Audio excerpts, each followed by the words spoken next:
Who says tech can't be human?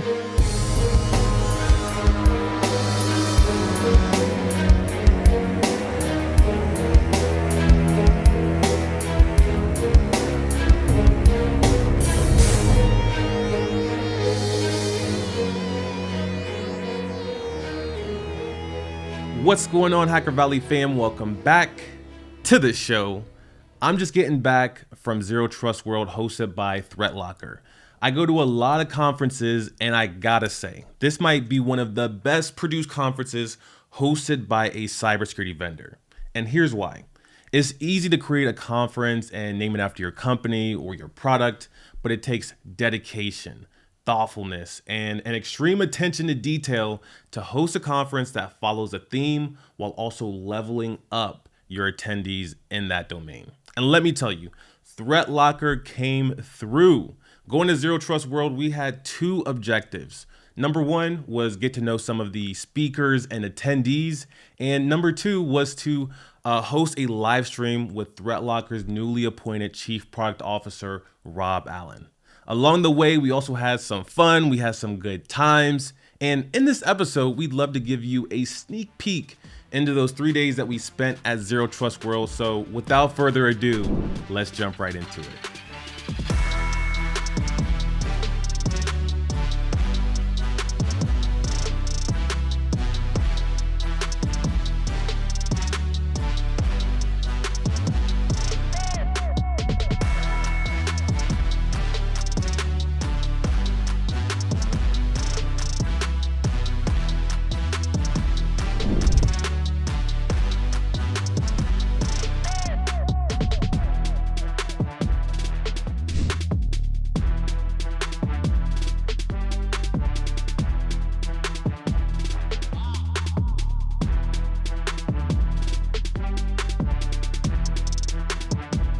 I hope you see why I say Zero Trust World is special. Threatlocker, they brought us out to the event, and they're also the presenting sponsor for this episode. So naturally, I'd love to tell you a little bit about them. As security professionals, we know that it's no secret that one wrong click can lead to a catastrophic cyber attack, and nobody has time to train, retrain, and remind your entire workforce about the consequences of running unpermitted software on their devices. Cyber attacks are devastating to any business, and without the right solutions in place, your organization could be at risk. That's exactly where Threatlocker comes in. Cybersecurity starts at the endpoint, and their team has built a zero trust endpoint protection platform that strengthens your defenses from the ground up. At Zero Trust World, I also had the opportunity to hear directly from their customers that with Threatlocker in your cybersecurity arsenal, your team can sleep better at night because the known and unknown software, the application exploits, and even network traffic can all be blocked by default.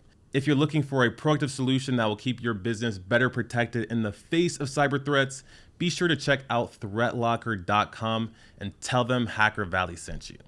That's not all we got. We also spoke with Rob Allen at Zero Trust World and got to learn more about the Threatlocker team and their care that they give to each customer. And we also spoke a bit about the future of endpoint threats. Let's jump into the conversation. What's going on, Hacker Valley fam? Welcome back to the show. We're doing something a little different today. As you can see behind us, we are at Zero Trust World hosted by Threatlocker. And to bring this event to the foreground, we brought in a great guest. We have Rob Allen, Chief Product Officer at Threatlocker. Thank you. Yes, thanks for coming on. So I gotta ask, you've been at Threatlocker for a while. You've probably been to multiple Zero Trust World. What is it like to see all of this really come together now? And it's phenomenal. The growth over the last couple of years has been amazing. I think the first version, we had 90 people. We today have close to 900. So the growth has been incredible. The work that our marketing team put in, our events team put in to bring it all together never ceases to amaze me. I don't think there's been much sleep had by many of them over the last couple of days, but I think every customer I've spoken to, everybody who's here, have really enjoyed the experience. They've all learned something, which is probably the thing that we want to get out of this the most is for people to go away with a little bit not more knowledge than they had when they arrived. And hopefully it's mission accomplished on that front. So they're leaving with more knowledge, but what's the goal and the intent for, this event, especially for the people that are watching at home? Well, that's literally it. I mean, it's primarily about helping people protect their organizations. It's about telling people about some of the threats that are out there and how they can defend themselves against those threats. So it is very much about sending people away with a little bit more knowledge than when they arrived. If we've done that, then I think we've done a good job at the event. And as I said, all the feedback I've got from people I've spoken to has been very much that. They've learned, they really understand now more than they did before, which is, as I said, mission accomplished as far as we're concerned. Yeah. So the event is titled Zero Trust World. Is it only zero trust tracks? We've been speaking to a lot of the attendees. There's a certification and training, but what about the speaking pieces that have been going on? There's pretty much, there's something for everyone, really. I mean, we've got obviously labs. The labs are very much technically focused. We've got Ducky labs, we've got Metasploit labs, we've got Flipper Zero labs.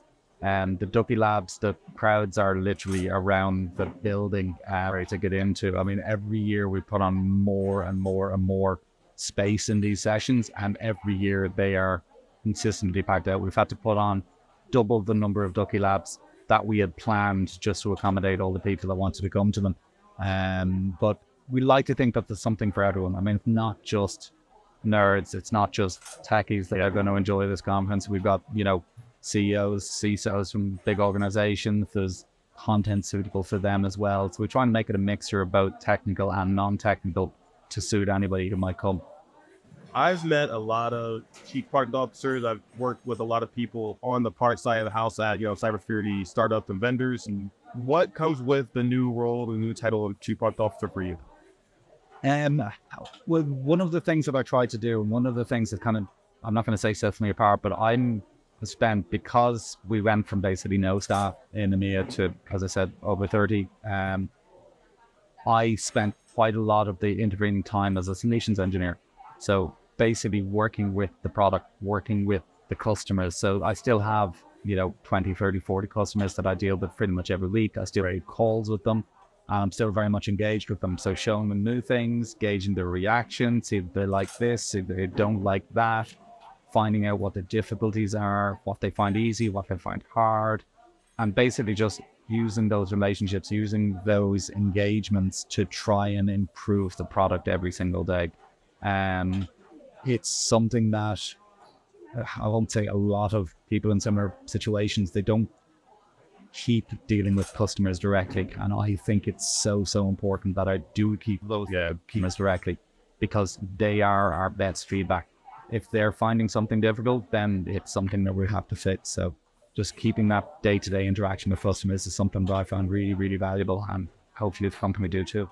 So with being the chief products officer, are you now responsible for the direction and the vision for the product? Yes, no, absolutely. I mean, obviously, without putting too fine a point in it, to a large extent, Danny is the man with the plan. Danny is undoubtedly the brains of the operation, and I have no qualms about saying that. But no, we're working with Danny, with Michael, with the Rebel team, the development team as well. We worked so hard to bring new products to light. Is, as I said, something that's really interesting and really gratifying. So what are you hoping to see out of Threatlocker? From my experience speaking with Danny, speaking with the attendees at the conference, it's all about, really implementing that zero trust framework, but making it easy with allow listing, especially on the endpoint side of the house. Absolutely. After, you get acclimated to the role, what are you hoping to kind of introduce into the product? I think the most important thing that we can do is to make this manageable, to make it easy for customers to implement. Now, we've taken a lot of steps on that. I mean, the built-in applications we do, the learning process we go through, all of those things already make it far easier than other similar solutions. I mean, I've spoken to customers and prospects who tried to implement other allow listing solutions and have spent, not an exaggeration, of years in doing so. I mean, I spoke to one customer quite recently who spent 4 years on a project trying to implement a competitor's allow listing solution. Just allow listing, just that one part, and has spent 4 years in the project. I've spoken to other people who spent 2 years, like 10 people spent 2 years of their lives trying to implement a solution and failing. Right. Now, that is the one thing that I've never seen with Threatlocker. I've never seen a customer not able to implement a solution. But that's not to say that there are things we can't do better. That's not to say there aren't things we can't make easier. Right. Obviously, there are. And it's about finding those marginal gains, finding those tweaks, those things we can do slightly differently that makes customers' lives easier every single day. I think that's the most important thing. One of the things I love about what y'all do is, silly things like this, playing with drones, but showing the applicability to security. And I saw that, you and Danny are both like very technical as executive leaders. So like, what are the things that, do you think that executives should be sharp on from a technical standpoint? Oh, God. But that's a really deep question. I mean, as I said, part of the ethos of this conference is about making people aware of the possibilities, of the vulnerabilities, of the attack vectors, of things that they need to know about. And that's very much it. I mean, look, myself and Danny both have a love for technology. We express it in different ways. Danny loves Windows. I love Macs. I am right. He is wrong. Exactly. I love Mac. As has been discussed on numerous occasions. But no, look, at the end of the day, we are both techies. We are both nerds. Now, listen, I am nowhere near as technical as Danny. Yes. The guy literally wrote this. He created it from the ground up. So I wouldn't go so far as to say nowadays that he knows every line of code, but he pretty much knows what every line of code does. I'm nowhere near that. And to be honest, I don't ever expect to be. But I'm more the guy who uses it. He said, well, look, what if I do this? What happens? Or if I do that, what happens? Or this customer did this and it didn't work, that kind of stuff. So we kind of come at it from different angles. He's very much gets down and dirty in the code. Yeah. Taking scalpels to code, taking out lines to see if it fixes problems, where I'm more, okay, we got a problem here, we need to fix it. Or we got something that somebody's finding difficult here, we need to make it better. Yeah. But we do dovetail quite well.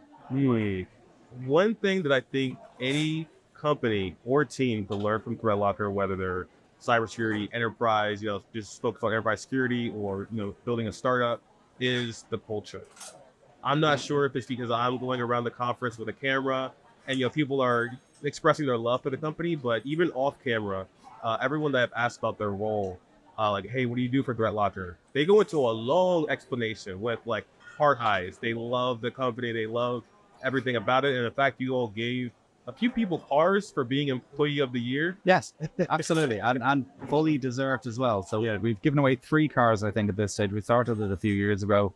At the beginning, it was for the best salesperson, or the best salesperson with the best results. But we expanded it last year, and I think very rightfully so, because it wasn't just about salespeople. It's not just a sales organization. Right. We got support people who do amazing jobs. We got infrastructure. We got development people who do amazing jobs within the company. There's so many different areas within the company. So what we do is we basically have a vote every month. So everybody votes for the person who has helped them the most in the company. So it could be anybody within the 4 walls of the organization, but this person has helped me the most this month, and those votes are counted. End of the year, whoever gets the most votes walks away with a brand new car. Yay. Wow. Powerful. And that's what I think that organizations, teams can learn is like, building that strong unity, that strong culture. You mentioned experimentation as one. You mentioned recognition as another. Are there any other elements that really, build and create the Threatlocker culture? Well, it very much comes from the top down. I mean, I've given examples of, like, Danny is probably the most driven person that I've ever met. And that's everything. I've worked with driven people before, but the problem is the people I worked with that were driven before were driven in many different directions. So that ended up with me being driven demented. Danny is laser focused. So having that at the top, I mean, the other thing is he very much does get down and dirty in the weeds with problems and looking after customers as well. So, I mean, I can give you so many examples. We had one customer with an issue at one server last week. I was on a call with him for a couple of hours. We couldn't figure it out. We did all the troubleshooting we could. So basically, Danny got on the call as well. In that one call, and the guy's actually here today, but on that one call, I think the customer basically tested 14 different builds to try and identify what the issue is, because we knew this version of Threatlocker was fine. Yeah. This version of Threatlocker wasn't fine. He had a problem with it. So Danny went through the code with a scalpel initially, taking out lines of things that he thought may have been responsible for the problem. Right. He went from a scalpel to a shovel. So it ended up taking large amounts of code out. Still couldn't get to the bottom of the problem. But again, he didn't give up. He kept at it. I mean, he spent 3 or 4 hours one night and we spent 3 or 4 hours the following night on it as well. So instead of taking a scalpel and then a shovel, what we did was we went through basically all the changes that have been made between version A and version B and found the version that caused the problem, found what it turned out to be 2 lines of code that were responsible for this issue with this customer and fix them.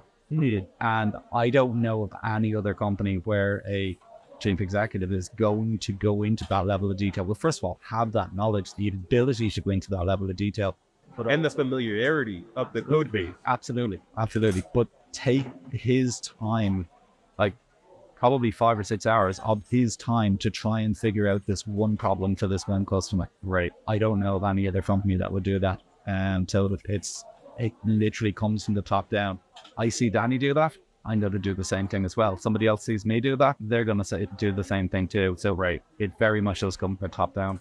And that's another thing that I think that, anyone can learn from Threatlocker is the customer obsessive aspect.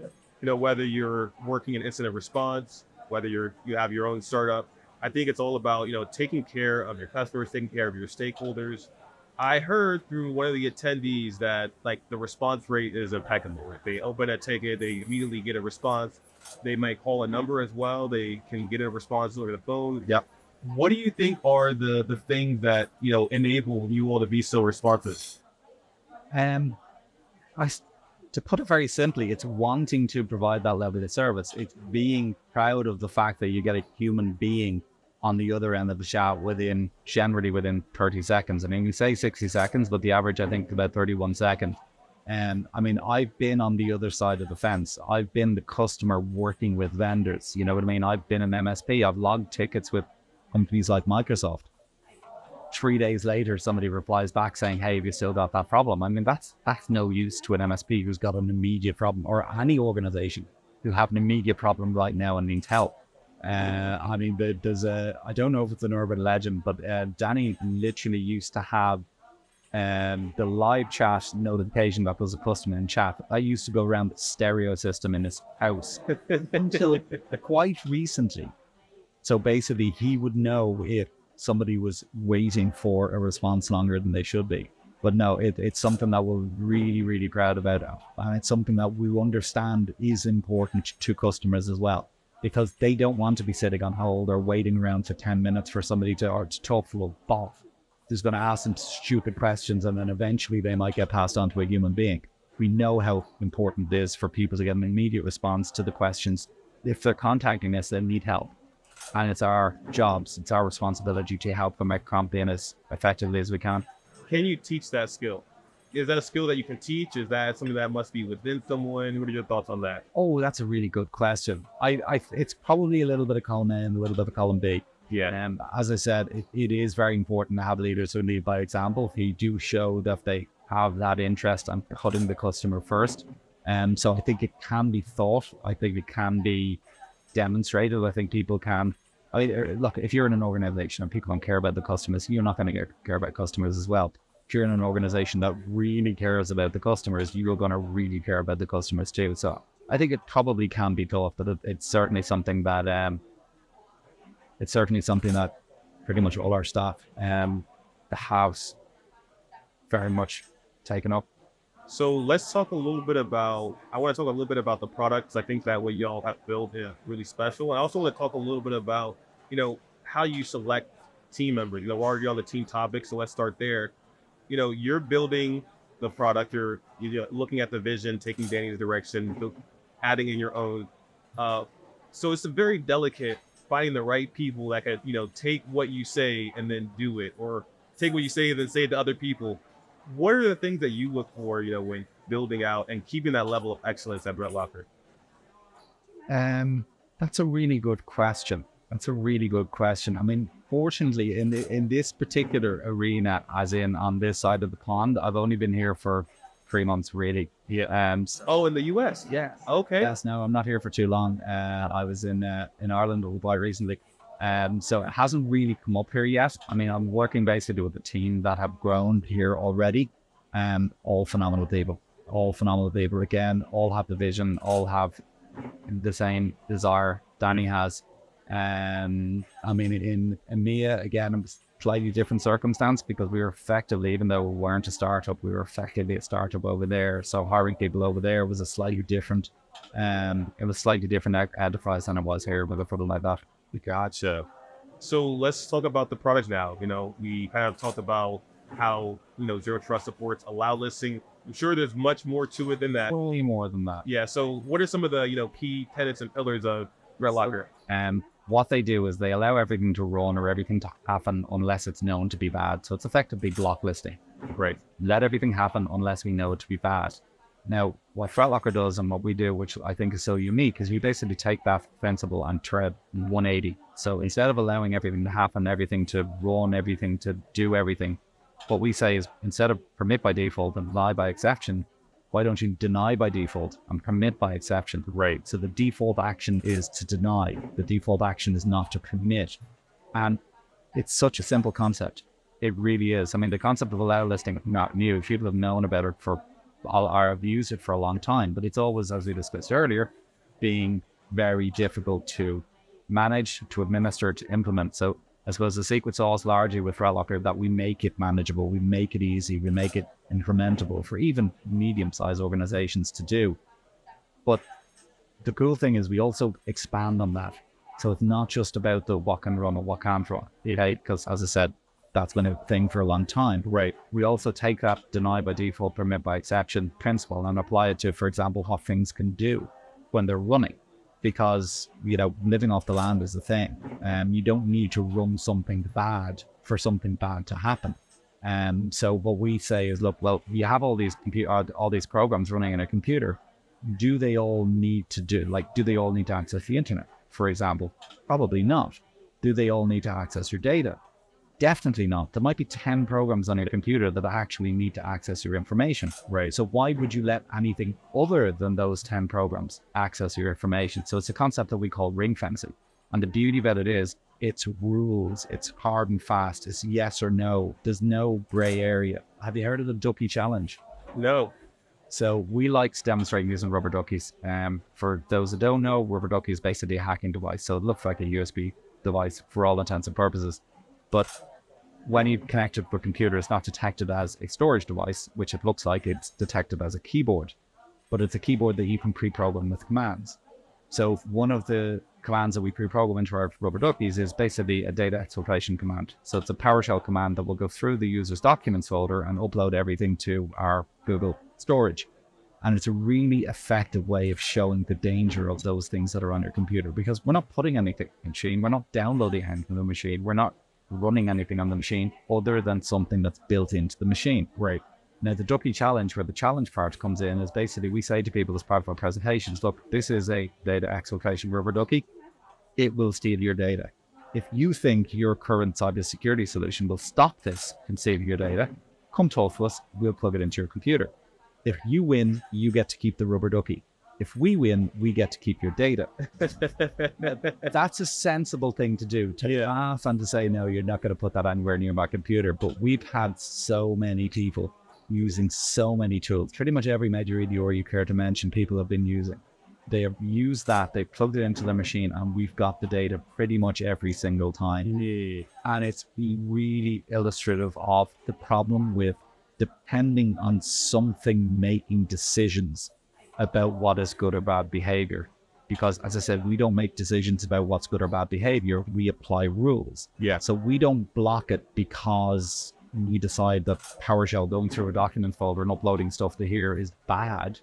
We block it because we say there's no reason PowerShell needs to access your files or the internet. So it's a different approach, but we're really, really effective. Yeah. But I do have a funny story to tell you about the Ducky challenge. So I made that joke on stage in Dubai about almost a year ago now. It was about March last year. So made the joke. And after the presentation, two very serious gentlemen from a large Middle Eastern bank approached me at the booth. And they said, look, we don't want to plug the rubber ducky into our computer, but please, would you mind sending us a copy of the script, the PowerShell command? Yeah. So I said, no problem at all, gentlemen. And I sent them an email with very clear instructions. I said, you were going to want to change this portion. You can see where this is going, can't you? You were going to want to change this portion of the script because this is our Google storage, our blob. If you upload data there, it is accessible to the entire world. Okay, so don't do that. Change that part if you're going to use it. Yeah, you can see where it's going. So the following day, I flew back to Ireland, and from Dubai to Ireland is an 8-9 hour flight. So I said, right, I'm going to switch off. Then a long few days, take it easy. I might have to sleep. I might much of we just basically switch off. About 5 hours into the flight, I got bored. So I said, right, okay, I'm going to get some Wi-Fi. So I turned the Wi-Fi on, and immediately my phone exploded with Teams messages from colleagues, including one of a picture of a guy on the phone looking really worried. And the caption was, Harvey on the phone to a Middle Eastern bank who did the Ducky challenge and got their data exfiltrated. Oh, they had run the script unedited. The security department of the bank had run the script unedited and had self-exfiltrated 338 files from their machine to our blob. Now, despite the trust of the thing being that we keep your data, we didn't keep the data, we deleted it immediately, obviously, but it shows that they obviously had a mistaken belief that something was going to stop this from happening. Right. Both were very much mistaken. But there is there's a twist in the tail of this story, which is that I tend to go into that blob from time to time and just make sure that nobody's done anything stupid, like self-exfiltrating themselves. And I went in about 2 weeks later and I found more files uploaded from the same bank. It's unbelievable, but there's so many different examples of that, but that's probably the best and the scariest one. But again, it illustrates the importance of controlling what applications can do, what can run and what can't run. One thing that came up over and over again was this education topic. You have to educate your team. You have to educate yourself. But when I think about zero trust, really got to start with the definition first. What does all of this really mean? So if you had to put it in your own words, how would you define zero trust? So zero trust is okay. I'll use my own words. I'm not use actually plenty enough of government's words, but my own words is basically it's a way of looking at things. I mean, if you just sum it up in 2 words, I would count those 2 words to be denied by default, default denied. That was 3 words. Sorry, it's been a long few days. Default denied, but basically it's the principle of least privilege. Now, another way of looking at it, and this probably my favorite way of looking at it, is to assume breach. Yeah. So basically, if you work from the principle that the bad guy's already in, he's on your network already, he's got access to your server, he's logged in, he's got full domain access to your server, what can he do? Now, in the normal run of things, the answer is a lot.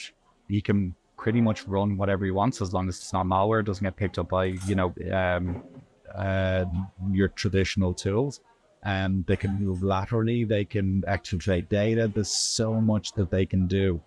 But if you assume that a breach is inevitable, and this is where I go back to the government definition, is to assume a breach is inevitable or has already likely occurred. So constantly limit access to only what's needed. Right. I heard a phenomenal story from a partner here yesterday, which was they are a very large organization and they were subject to a offensive pen test. So basically a red team pen test. Guy tailgated somebody into the reception area of this company, didn't try to go straight somewhere else. He went into the toilet and was in the toilet for about 10 or 15 minutes and then tailgated somebody else into the main area in the business. Sat down at the desk, plugged the laptop into the desk, and then proceeded to try and basically infiltrate the network. That organization was running Threatlocker network control, but they literally plugged themselves in and they couldn't see anything else on the network. There was no devices there for them to scan. There was no devices for them. It looked like an empty network. So I just thought it was a really, really interesting example of the power of this. I mean, we've had multiple customers who have had pen tests done, and the pen testers will say to them, look, can you turn off this tool because we can't do anything? Right. And that makes my heart soar when I hear those stories, because no, of course we can't. Why would we do that? It's there for a reason. I would imagine that when you go to someone and say, hey, we do deny by default, you can create an allow list. they might have a spike in their heart rate, spike in cortisol, thinking, okay, this is about to turn into a mountain of work. But I'm sure it's not really that. It's not really that. So how do you walk people over the ledge? So the way I describe it to most people is that 98% of users do the same things in the same way with the same software every single day. Yeah. They use Office, they use browsers, they might use Teams or Zoom video conferencing, they might use the line of business application or two. But outside of that, they very rarely stray. And if they do, they probably shouldn't. So the point is, if you're a user, and effectively all we're doing is we're setting boundaries around that. So we're saying, look, these are the things that you need to do. Right. We're going to allow you to do all of those things. If you try and step outside those boundaries and, run a random coupon clipper you've downloaded or a piece of ransomware, absolutely, we're going to stop that from running. But we're just setting boundaries around what people can do. So for most users, the vast majority of users, we're just not going to get in their way. They're not even going to know Threatlocker is there, unless, as I said, they step outside of those boundaries. But it's really interesting. I mean, I've worked with, as I said, so many partners at this stage, and they always have that fear, that worry. When we turn this on, is it going to turn into a mountain of requests? And are people going to be requesting things the whole time? I mean, I one particular customer I worked with, actually the company I used to work with, one weekend we turned on I think we enabled protection before a long weekend, which is a great time, by the way, to turn this on because it's one of the most popular times for hacks to take place. We turned it on to about 400 machines, and I was quite inexperienced at the time. I was really worried and afraid that they were going to get a bunch of blocks and a bunch of requests through. Right. Two things actually were really interesting. The first was I assumed, and I had myself set up to get notifications basically when things were blocked and when things were requested. So I assumed that for every block there would be a request. So for everything that Threatlocker stopped and said, hey, we've stopped this, that somebody would click on the button and say, hey, I need this. Wasn't the case. So for every 10 things that got blocked, one request came through. Over the course of the following week, okay, they had 3 requests through that I thought were really interesting. The first was for, it wasn't Angry Birds. It was a game, basically. Okay, so I want to run this game on my computer. And again, they were able to make a decision as to whether or not to allow that. It was Minecraft. Okay. That was the first one. The second one I thought was even more interesting, which was that the receptionist in one of their customers, okay, a large accounting firm back home, the receptionist sent a request through for an IP scanner, an advanced IP scanner. Now, IP scanners are legitimate tools. I mean, it's not going to get blocked by an AB or an EMUR, right? But the fact of the matter is, it's one of the first things that's run in the case of a breach because they want to see what else is out there on the network. So whether it be advanced IP scanner or Nmap, they want to get a picture of what's out there. But this receptionist sent a request through, perfectly typed, saying, I would like to run this, please. Now, that set off alarm bells in the company, and they rang them up saying, why are you trying to run an advanced IP scanner on your machine? And the receptionist said, no, it wasn't me. It was our phone system guy. The phone system guy was in trying to do something with the phones, and he sat down on my machine and he tried to install an advanced IP scanner. In the normal run of things, if Threatlocker wasn't blocking things, that would have been installed and it would have sat there as a potential tool to be used or misused on that network forever. But the last one I thought was most interesting of all, which was a request came through from what appeared to be one of the partners in this same firm. And it was for a remote access, it was for a VPN tool. I think it was for VMware Verizon VPN tool. Okay. Now again, this set off alarm bells in the company because they don't use VMware, they don't use VPNs. So why is this guy trying to run the VMware Verizon VPN tool? So again, they rang them up and they said, look, we got this request through. Why are you trying to run this? Turns out it wasn't the guy who was trying to run it.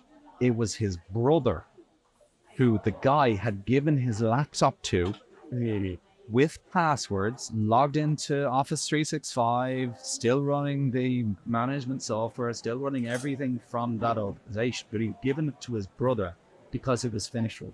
I don't need this computer anymore. Here you go, bro. Wow. And use it. Now, again, in the normal run of things, that company would have had no idea that that had happened. They would have no idea that there was a computer that was domain joined, running all of their software with their licenses and everything else in somebody else's hands. Yeah. But because, as I said, Threatlocker blocked something from running, that was what triggered them to find out. And I had so many different examples, but I thought that was a really interesting. That is really cool. I mean, I think with something like, Threatlocker, the way you're describing it, you might get some interesting findings during a red team engagement.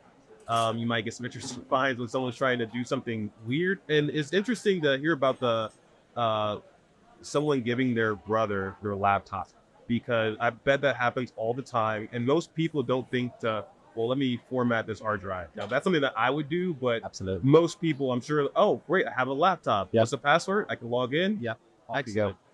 And that's exactly what happened in this situation. Yeah. You got to start somewhere. You have to start denying. And you can't just go trusting everything. I've asked a few people, well, where should you start? Should you start with the identity space? Should you start with endpoint? I think since there's solutions like Threatlocker, why not start with endpoint? You're going to have to address it. Well, the endpoint is where most of the action happens.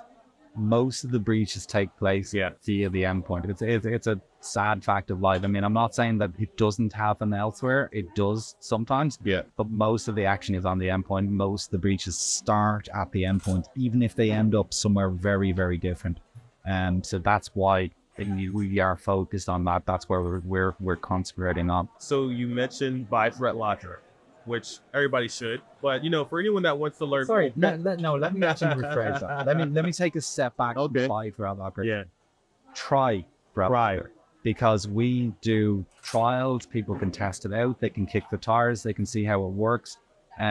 What I always say to people is, if you try this out, you deploy it to your machines, the worst thing that you're going to get out of it is complete visibility of what is running on your computers. Yep. And I can guarantee them there will be some surprises there, because there always is. I mean, I worked with a company some time ago, and it was a relatively small, 200 user network. And what they asked us to do was to show us all the bad things in our environment. And I had to say to them, look, we're not really interested particularly in good or bad. We're interested in allowed or not. But what I will do instead is I'll go through and look and see what remote access tools are they running on your machines. Again, remember, this is a network of 200 machines. They had 6 different remote access tools, 6 distinct remote access tools running on my computer. They had AnyDesk, they'd log me in, they'd go to assist, they had Connect Voice Control. They had, on this, I thought this was really funny, they had the previous MSP's remote access tool installed and running on 2 of their computers. They'd obviously missed this part of the onboarding. But the really interesting thing was they had TeamViewer on 20% of the machines in that environment. That company didn't use TeamViewer. The MSP that managed them didn't use TeamViewer, but TeamViewer was running on 20% of the machine. Now, I know how it happens, which is at some point in the distant past, some third party has said, look, I need to get into your computer to fix a piece of software. Can you just install TeamViewer from me? And the people duly obliged. But the problem with that is it sits there forever as a way in. So TeamViewer ends up installed on kind of shits into your machines. And the problem in situations like that is there's no control. It's completely unmanaged. I mean, I saw a breach, report of a breach here a couple of years ago, which was water treatment facility. I think it was actually here in Florida. And it was described as an advanced cyber attack. It was basically somebody got into a TeamViewer account and got into a machine and started playing with the levels in the water. That's not an advanced cyber attack. That's somebody had a TeamViewer account. They probably used their own username and password, or their personal email address and a password that they use on 50 other websites, which is the problem with these unmanaged solutions. But yeah, I thought that's a really good example of, I suppose, the danger in even small organizations with untrusted software. But the point is, deploy Threatlocker, try it out, see what's out there. And if you see something like a TeamViewer that you don't want, or you see something like a FOMGAR or a AnyDesk running on a machine that shouldn't be there, create a policy to block it. Yeah, you don't even have to lock the machine down to do so. You can block something immediately. But you deploy Threatlocker, you secure it immediately. Great. And if that allows organizations to get back up and running a lot faster than they would do if they literally had to get in, scan every single piece of hardware and try and figure out if it's safe to turn this machine on or not. So we just allow the core things to run. The computer can come up without the danger of anything malicious running on the machine. Great. And then work backwards from there. Well, you said it best. Try Threatlocker. I would recommend it. It's really the best way to support our podcast and platform. You all were gracious enough to sponsor this and also fly us out here. Been a pleasure. Yeah, I really appreciate it. Thank you so much. Thank you very much, my friend. Yes, and thank you everyone for joining, learning a little bit more about Rob Allen and Threatlocker. Love to see you all soon. And with that, we'll see everyone next time.